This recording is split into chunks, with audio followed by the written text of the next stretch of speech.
Bonjour! Pour cette capsule linguistique, nous allons voir ensemble les différents emplois de la virgule. Je vous donne d'abord une brève définition de ce signe de ponctuation. En fait, il sert à isoler ou à séparer les éléments d'une phrase et à marquer une légère pause lors de la lecture. La virgule a plusieurs fonctions différentes au sein d'une phrase. Je vous nomme les principales. Donc d'abord, elle peut servir à séparer les éléments d'une énumération. Je vous donne un exemple. J'aime lire, chanter, danser et dessiner. Ici, on a une énumération de verbes qui doivent être séparés par des virgules. Deuxième fonction possible, c'est de séparer des éléments coordonnés. Je vous donne encore une fois un exemple. Elle voulait venir, mais elle a manqué l'autobus. Dans ce cas-ci, le mais est un coordonnant et on doit le faire précéder d'une virgule. Troisième fonction possible, c'est de séparer des éléments juxtaposés. Comme dans l'exemple, il faudrait rentrer, il se fait tard. Donc c'est comme deux phrases indépendantes qu'on décide de relier à l'aide d'une virgule. Quatrième fonction possible, c'est d'isoler un mot mis en apostrophe. Comme dans l'exemple, « Monsieur ne me parlez plus ».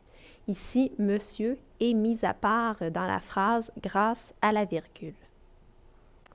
Cinquième fonction possible, c'est d'isoler une apposition ou encore une subordonnée relative dans une phrase. Donc, dans l'exemple ici, « Paris, la capitale de la France, est une belle ville ». La capitale de la France, c'est notre apposition qui vient définir Paris. C'est pourquoi on la met entre virgules.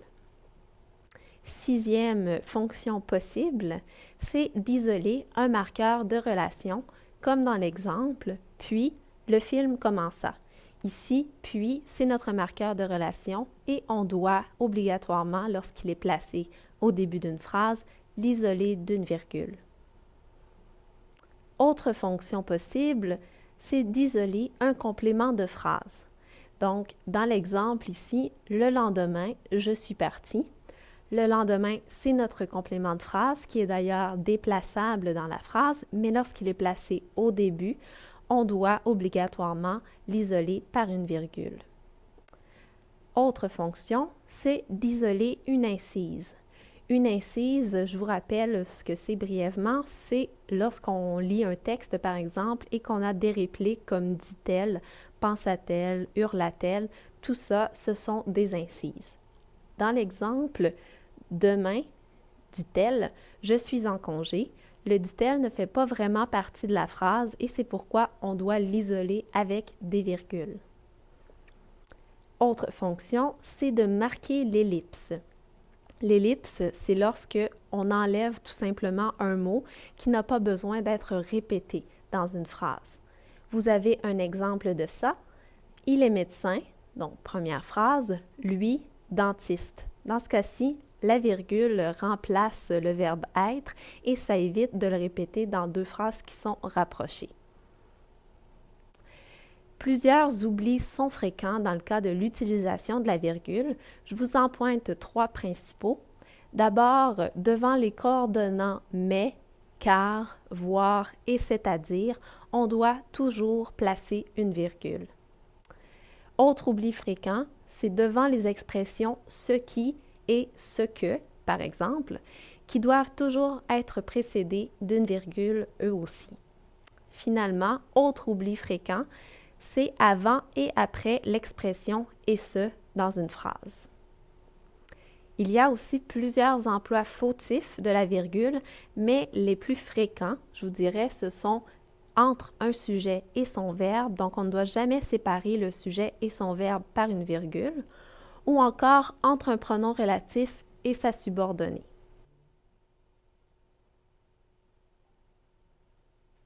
Voyons tout de suite ensemble un premier exemple. Hier, je suis allée acheter du lait, du miel, du sucre et des œufs, dit-elle. D'abord, on doit tout de suite noter qu'on a la présence d'un complément de phrase avec « hier » et comme celui-ci est placé en début de phrase, on doit l'isoler d'une virgule. Par la suite, on voit qu'on a une énumération, donc du lait, du miel, du sucre et des œufs forment une énumération que l'on doit séparer par des virgules. C'est pourquoi on en ajoute après lait et après miel. Finalement, on a aussi une incise, donc avec l'expression « dit-elle », et comme elle ne fait pas vraiment partie de la phrase, on doit isoler cette incise avec une virgule après le mot « œuf ».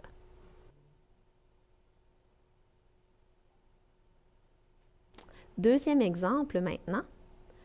Il est absent car il s'est blessé. En effet, en se rendant chez lui, il s'est tordu la cheville.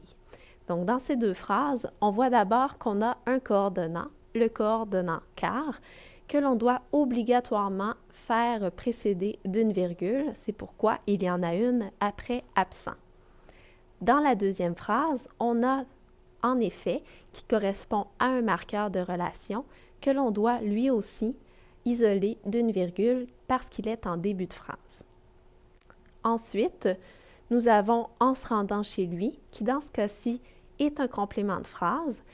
Comme il est placé en milieu de phrase et qu'il est précédé d'une virgule, celle qui suit en effet, on doit obligatoirement rajouter une seconde virgule pour bien l'encadrer.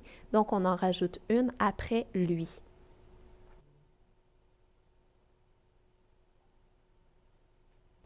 Troisième exemple, le vin qui était excellent était un cadeau de mon père, un connaisseur. Dans ce cas-ci, on a d'abord une subordonnée relative qui était excellent. On doit l'isoler entre virgules, donc après vin et après excellent, puisqu'il qualifie le vin. Deuxièmement, on a un connaisseur qui, dans ce cas-ci, est une apposition qui joue, elle aussi, le rôle de qualifier un nom. Donc, c'est pourquoi on doit mettre une virgule après le nom père.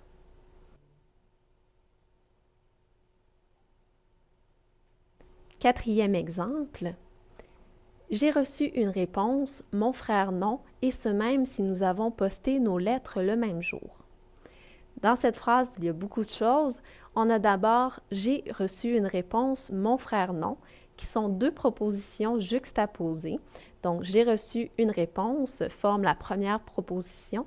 C'est pourquoi on place la virgule après le mot « réponse ». La proposition « mon frère non », quant à elle, correspond à une ellipse. En effet, le verbe recevoir est absent de cette partie de phrase. On a voulu éviter de le répéter. C'est pourquoi on doit rajouter une virgule après le nom frère. Par la suite, on a l'expression et ce. Comme je l'ai mentionné tout à l'heure, et ce doit toujours être encadré de virgules. Donc, on en ajoute une après non et une autre après ce.